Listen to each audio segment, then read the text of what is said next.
We're taking the idea of birria to a whole new level. We're doing it my way, and it's Cinco de Mayo, and we're celebrating in a big way. Let's go. To be honest with you, birria is not my favorite. I don't know if it's because we haven't had it at the right place, but the thing that we talked about off camera was we've had birria queso tacos from all over the country, and every single time I get them, I'm so disappointed for two reasons. Maybe my understanding of what they are is completely different than what they truly are. I always feel like they lack flavor. The cheese, okay, but by the time you get them, I've never had a truly crispy style queso birria taco. By the time we get them, they've always been soggy. So it begs the question, if the fat is supposed to float and you dip the tortilla correctly, why are we getting soggy tacos? Two, what if we up the game? What if we take the idea of the birria taco and just add masses of flavors, change the taco to a burrito, and that way you have the best of both worlds? Quick rundown of ingredients. We have your tomatoes, your onions, we have our 3 peppers, I can get those in a second, and then we have our herbs, spices, and all the good things that's gonna make it flavorful, along with some beef stock. We have a few dried chilies. Ever since we've been in this fantastic thing called social media, you guys have stressed and asked us to get better and better and try different things. Once we tried dried peppers in many different applications, it's something that we always have on hand, and we always have a plethora of different chilies. So do not be scared to buy these. They last forever, they're already dried, they're typically pretty cheap, and they make a fantastic flavoring of your food, especially if you want to just do a chili. Here we go. Orobles, guajillo, and pasillos. You can definitely change in and out, but this is kind of like a common 3, so we're gonna be using those. Mexican oregano, coriander, cumin, marjoram, chili powder, ginger, garlic, bay leaves, black peppercorns, Mexican cinnamon, a little vinegar, and then let me show you the star of the show, because I think it's super important. Birria traditionally is done with goat. What does goat have that a lot of our beef doesn't? Tons of natural fat. So how to counteract that? The more Americanized version is going to have your chuck roast, maybe some beef short ribs, some oxtail, something like that. So this is the idea that I've got. I've got just 2 chuck roasts from Costco, but you can see that even though it has some fat, that's not near enough fat that we could dip a tortilla in. Things to offset it with. If you save your brisket trimmings, if you save trimmings at all from beef and you're looking for a way to use it, this would be a good way to use it. You don't have to smoke it. You can actually put this in there, render the fat out, and that's your beef fat as well. One step above, beef ribs. Not only is the beef going to be shredded and tender, but look at all the fat here. So we're going to be able to roast these off at a high temperature. I want to get some deep flavor, just like we would when we put this in the skillet to develop that caramelization on the meat, that Maillard reaction. So simple salt on this in the oven at 475, and then we'll break it down, and then we'll put them in a stock pot. If you do this, clearly you have to have a big enough stock pot, or you can get your butcher maybe to cut right down the rack like this. You can use a sawzall, a hatchet, whatever. We're just going to go lengthwise. And that is important for this recipe. Not only is fat is flavor, but if you're looking to have that fat on top to be able to skin your tortillas, then that is super important. So no matter what beef you use, no matter what combination you use, it's also important to have the correct amount of fat on top. There's not like a correct number, right? You don't need a 1/2 inch, 1/4 inch, but you have to have enough fat on top to float so you can dip your tortillas. But since we're making a burrito, it's not going to matter. My burrito's going to be way better than damn tacos. Don't go crazy with the salt. This is a massive piece of meat, so you could definitely over salt this, because we could salt along the way. Just a little bit of salt. I'm going to cut the chuck roast in chunks. I feel like you can get a better sear because you have more pieces, more surface area. Same philosophy with your chuck roast. Don't over season it. There's a ton of surface area. If you season it too heavily, then you risk over seasoning your broth. Lightly. When it comes to your chilies, most of this applies. You're just going to open it up, get as much seeds out there as you can. You don't have to go crazy with it. Some are softer, some are drier.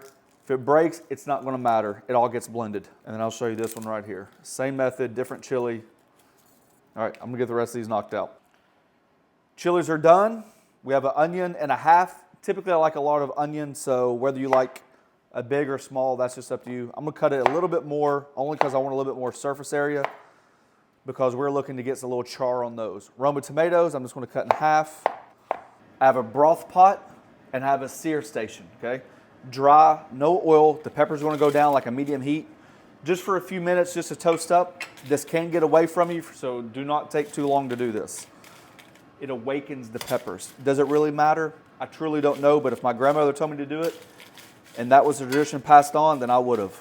I'm matching the flavors. I'm using tallow that I've already rendered. If you don't have tallow, oil will be fine, but since we're looking for all that beef flavor, why not use beef fat?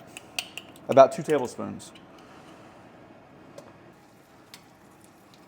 Just looking for color on the onion. I think that's where a lot of flavor comes from. You can avoid this step if you wanted to. I think it's important. Onions are nice and toasted. I'm gonna take all that leftover beef tallow and pour in here so we can start searing off that chuck roast.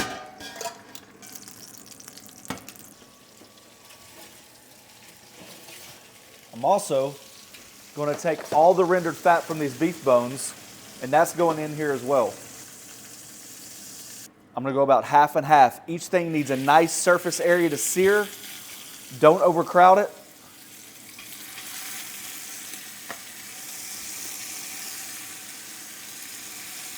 Searing off some of that beef back in this pot. Everything must go. Might want to give those garlic cloves just a couple seconds to start. The tomatoes, bay leaf and cinnamon, your black peppercorns, your vinegar, and all your spices. Then we're gonna add that beef stock. All right, bring this up to a very, it don't even have to come up to the boil. You're just steeping the peppers and make sure they're soft, so 15, 20 minutes. So maybe bring up to a boil, cover it, and then just turn it off and just let that stuff sit in there.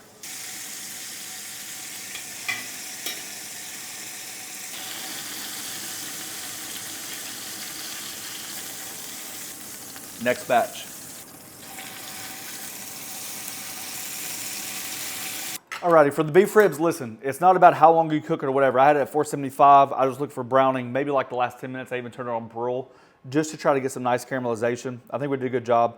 It's pretty flavorful as it is. Another reason why I use this is when we did it the first time, we used beef short ribs, and they were, I think, $18.99 a pound. It's been a long time ago. They can get pretty pricey. I'm sure the prices vary from different regions. These were $5.49 a pound. So I know they look big and cumbersome and like kind of like bulky, but when you're talking about flavor, the flavor impact of what you get, I think it's a good substitute, and I would definitely do this more often. If you notice, I'm just going right inside the first bone, so when this meat starts coming apart, then you'll have nice chunks of meat that we can shred. All that meat is back in there. You can see we got some fantastic color on that second sear. I mean, that looks really, really good. And then we're gonna put these bones in here.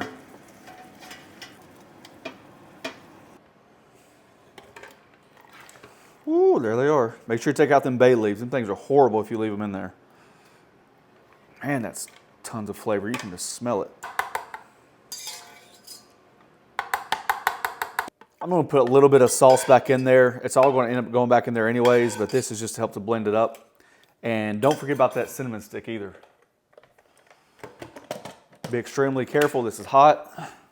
It will expand. And whatever you do, make sure you save all that too. Whatever you can save, you want to save. I'm gonna put it right in the back of that sauce. Mix it around and we'll strain it again. Notice there's no salt in here. Remember, we seasoned the ribs and the chuck roast with salt. So that'd be a last second addition. I think it's got a little heat to it. Feels like it's deep and rich in flavor, and that's without the Maillard reaction. It's a little spicy. It'll cook out. It always does. All right, let's go add it to the meat. And I like to strain it one final time just to make sure that everything came out of it. Black peppercorns, in case you missed something. See those little seeds in there? That's why I really wasn't worried about getting all of them out. All righty. I was just making sure that all the chunks and clumps and all that other stuff, everything was good to go. I've done it before and accidentally left a couple pieces in there, and that's what you don't want, because once you shred this, you know, you add the sauce back in and you're just hedging your bet a little bit. You take all this work, now we just need to add some water. I'm going to add water to here because that's all flavor. Alrighty, something like that. So just barely enough liquid to cover the meat, and then we're going to bring it up to a boil and then just let it simmer for several hours. I do want the meat on the ribs to be really good, so there might be different pace, right? It might take longer for the rib meat to cook than the chuck roast. I don't know until we get there, but ultimately your goal is tender meat. and we'll take the meat out and we'll separate the sauce and even play with that a little bit more. Like anything, you got to let your meat rest. We've been stewing on low for about 3 hours once we bring it up to a boil. I've taken the lid off because I kind of like reducing the sauce. But now we got a deep, deep, deep flavorful broth that I feel confident in. And this chuck roast is just pull apart tender. And that'll give us plenty of time to make all the other stuff that needs to go in our big old burritos. Just making a little rice here to go with it. So however you want to do it. I like the cheat code method. I get this smoky chipotle. It just adds a little bit more flavor. So I'm looking about a cup of that. Come back in with some adobo seasoning. I always have this stuff readily available because I do chopped cheeses. And I won't use the whole pack, but just a little bit. And then our white rinsed rice.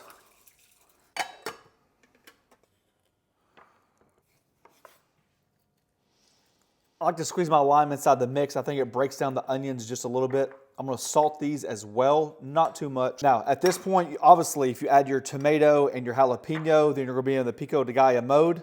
I'm gonna keep it more traditionalist like this, and then I'm just gonna dice up a tomato, and then that's just gonna be more for volume inside of it. This is where I think the separation happened. So as much flavor as we put in there, this right here is absolutely liquid gold. There's no denying the flavor that's in here. However, beef is good, but once you get past the surface area, the inside of the beef picks up no flavor. And I feel like that's where probably majority of the problem happens when I've had it at a restaurant.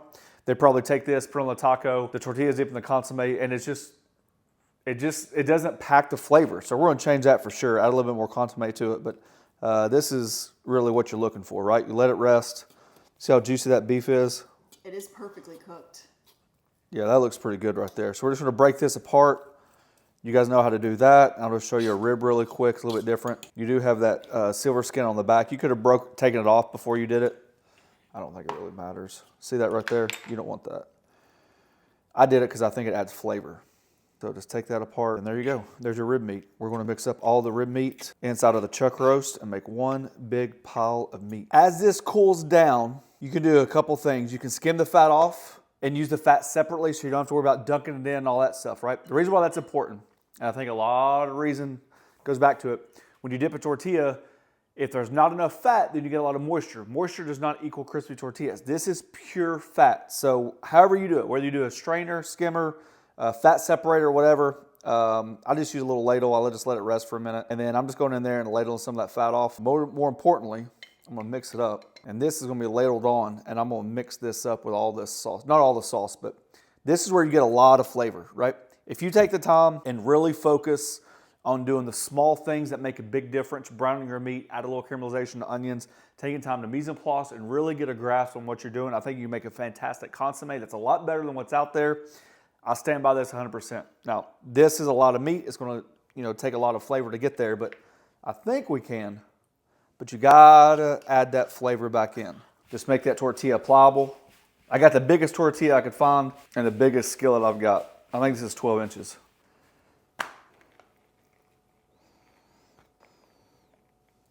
Look at that color of that rice. Now that's some fluffy rice right there.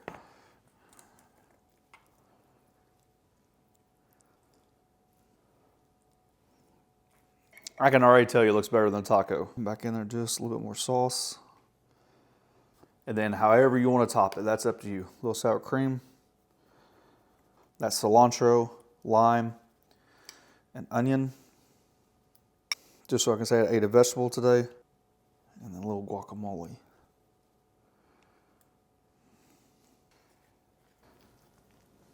Well, that'll work.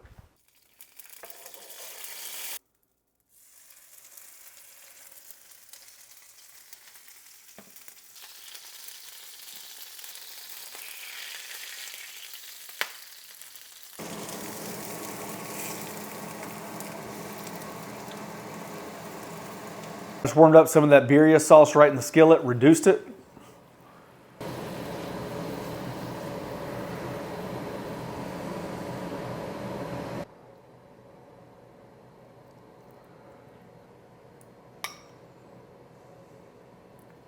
Now, I don't know about you, but you're not getting this on a taco. Now, hopefully we shed some light on some things. Like I said, I do think there are some flaws that when you get them, they just never hit the way they're supposed to hit. Look, this is what happens when you go inside. I don't know how much of that stuff you heard while we were cooking it. Obviously, when you're on a griddle, you don't have to worry about it. The smoke goes, but inside, you got to be a little bit more cautious. So, hope we learned you some things. I hope we shed some light on why I was hesitant for so long to post a recipe, because first of all, you need to test it. Second of all, you need to be confident in it. Third of all, you need to understand why you believe what you believe. As many restaurants we went to, we still believe that it just lacks flavor and technique. Now, I did not do the crispy taco, but as you can see, we could have easily replicated that because we separated the fat, and it's fat only, not the consommé or nothing like that. But with a burrito, my gosh.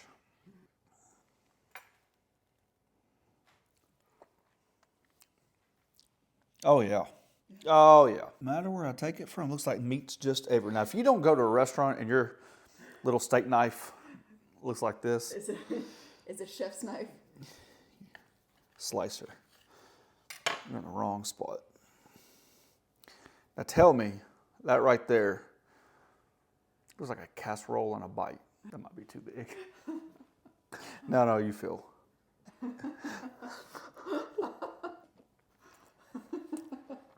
The first thing that I corrected, we omitted some of the tomato, so it brought the beef forward. The last 2 times I've done it, it's been tomato heavy in the consommé, and I didn't enjoy it as much. Being a beef forward style flavor, all about it. Second of all, this is the most intense beef flavor I've ever tried. This is a wower. Like, this is wow. And it's got to be from the ribs, the tallow. I mean, taste this bite right here. This is really, really in-depth flavor, huh? I don't know how it can't be fantastic. I don't think I've had something like this. I'd verge on the caution of like this in Birria because you've never had it like this before. I can't roll my R's. I can't speak clearly, and I'm a gringo. But I guarantee you, when you sit down and eat this and make it the same way that we made it, it's going to blow your mind. No ifs, ands, or buts about it. True. That's amazing. Find us on Instagram, find us on Facebook. There's a join button down below. It's a membership program. We thank each and every one of you for taking time for doing so. Last but not least, thanks for watching. Don't forget to press that subscribe button, pound the notification button, share it with your friends. Peace. I really like the consommé separated from the fat because then you can use it as a sauce versus just keeping it there. And then all this would be greasy. You don't really get that greasiness. It's not greasy. And when It is just flavor. put that sauce on there, I'd already separated it. So once I added the sauce back to the chuck roast, that'd be good on nachos. Oh, no. The things that you roll up. Birria taquitos. Or egg rolls. Yeah. That rice is freaking amazing too. It's got a little smoky note in there. I didn't add any smokiness. You can add chipotle. So freaking good. Anyways, see you.